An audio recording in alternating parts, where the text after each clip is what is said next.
आजना आपला विषय से बॅलन्स. अहो बॅलन्स म्हणजे अकाउंट किंवा पैसाना नाही.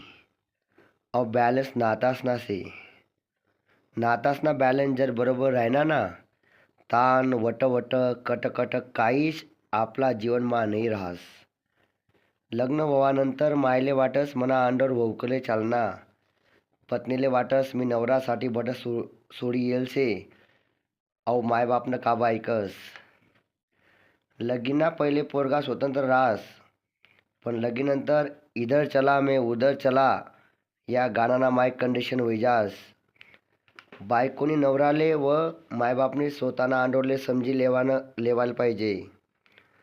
सर्वात महत्त्वाचा विषय म्हणजे अकाउंटना बॅलन्स प्रमाण नातासना बॅलन्स जर जमना ना, तर कोणतं नातं आयफेल नाही जावावं. आयुष्य खूप सुंदर शे. परिवारले लिसन चालनात ना, तर तुमचं जीवन खूप चांगलं व आनंदी जाई. तुम्ही जर आनंदी राहनात तर तुमनं कुटुंब बी आनंदी ठेवता येईल. आई मन आजना राणी लेखन होतं, त्यानं नाव आहे बॅलन्स. खातामा खूप पैसा आहेत, पण नातानं बॅलन्स जर आत होतं वैगे ना, तर त्या पैसा काहीच कामना नाही. नातानं बॅलन्स म्हणजे कसं की सगळ्यातले समायसनी चालानं.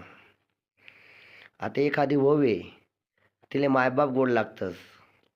ती मायबाप ना गमते बटा नाता एकदम नेमन नाही भारस. पण सासू सासरानं विषय ना, की त्या कोण नाही मी कोण, तर याला आपण आहे नाताले बॅलन्स नाही म्हणता येवा. जर चांगले आंडेर बनणं आहे तर चांगली ओबी बनणं पडी.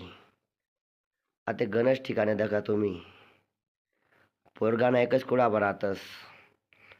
मन मायनं आणि मन बायनं जमस नाही.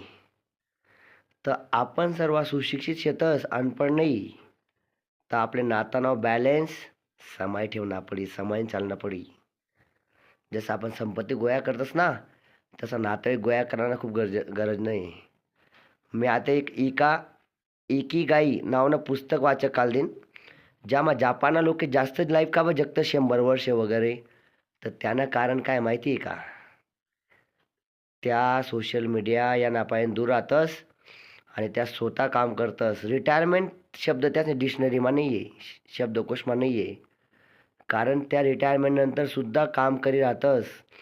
जापानी लोकेसनी एक खासियत आहे, त्या प्रत्येक आपलं आवडतं काम करतस. त्या सेंटिंग काम म्हणा, त्यानंतर शेती म्हणा, आवडतं काम करतस त्या आणि 100 वर्ष जगतस. जापानमा एक मन बी चांगली आहे, 7 बार गिरेंगे 8 बार उठेंगे. तर दखा मला चालस नाही, मला तो चालस नाही, मला आई नातं चालस नाही, मला ते नातं चालस नाही. हमरे तुमरेमा कोणतं नातं टिकस नाही. तुमले जर नातंच ना बॅलन्स सांभाळता हो ना, तर तुम्ही एक चांगला अंडोर, चांगला जवाई, चांगला बाप, ऐका तुम्ही महत्त्वाचा खूप विषय, चांगला आजोबा, असा अनेक नाता, चांगले आंडेर, चांगली वहू, चांगली सासू, चांगली बहीण, सगळं तुमले बनता येईल. फक्त तुमले सगळ्यातले सोबतले संचालना पडी, तर नातासना बॅलन्स नेमन राही. बॅलन्सवर मी आज एक पेज लिख आणि एक पेज मनामनतून एक्सप्लेन कर. आज दुनिया कोठे जायला नाही, आपण कोठे शेतस. सगळ्यात महत्त्वाचा विषय परिवार आहे ना, परिवार सोबत पाहिजे. परिवार एकत्र कसं राहील त्यावर फोकस करा. कारण तुम्हाला मान सन्मान तुमनं कुटुंब परिवार आहे. तुम्ही जर तुम्हाला परिवारला आदर दिला नाही तर दुसरा लोक बी देवात नाही. आज ना बॅलन्सना व्हिडिओ आवडला होय तर 2 जण नक्की वाटलावा. धन्यवाद. थँक्यू.